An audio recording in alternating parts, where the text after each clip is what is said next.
한국의 아우슈비츠라고 불리는 형제 복지원 사건. 온갖 가혹행위를 저지른 원장에게 내려진 무죄 판결을 뒤집어달라는 요청을 대법원이 받아들이지 않았습니다. 피해자들은 또다시 국가로부터 버림받았다고 절규했지만 그래도 국가에 손해배상을 요구할 길은 열렸다는 평가입니다. 보도에 곽동건 기자입니다. 지난 1975년부터 12년간 길 잃은 아이 등 3,500명을 끌고 와 가뒀던 부산 형제복지원. 구타의 성폭행, 암매장까지 자행된 끝에 숨진 사람만 550명이 넘습니다. 그러나 정작 재판에 넘겨진 복지원장은 불법 감금의 무죄 판결을 받았습니다. 불황인을 수용하라는 당시 정부 훈령에 따라 벌인 일이라 죄를 물을 수 없다는 이유였습니다.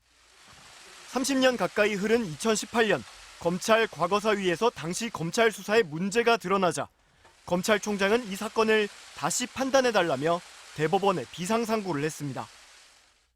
그러나 2년 넘는 심리 끝에 나온 결론은 기각. 비상상고는 확정된 판결이 법령을 어겼을 때 바로잡는 제도인데 당시의 무죄 판결은 형법 조항에 맞게 판단한 것이라 비상상고 대상 자체가 될 수 없다는 겁니다. 인간의 존엄성 침해라는 중대한 문제점이 있지만 비상상고 사유에 해당하는지를 다른 사건과 동일한 기준으로 판단해야. 원장의 죄가 뒤늦게라도 인정될 거라 기대했던 형제복지원 피해자들은 국가가 우리를 또 버렸다고 울부짖었습니다. 그러나 판결문을 뜯어보면 피해 배상과 명예회복에 오히려 청신호가 켜졌다는 평가도 나옵니다. 대법원은 형제복지원의 참상에 대해 국가기관 주도로 헌법의 최고 가치인 인간 존엄성이 침해된 사건이라고 분명히 밝혔습니다. 결코 형제복지원 피해자들에 대한 국가배상 청구에 있어서 도움이 되면 도움이 됐지 장애가 되지는 않을 겁니다.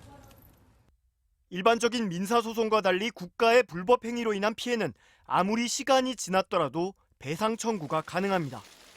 따라서 국가의 책임이 명시된 이번 판결로 피해자들에 대한 법적 배상 근거가 마련됐다는 분석입니다. MBC 뉴스 곽동건입니다.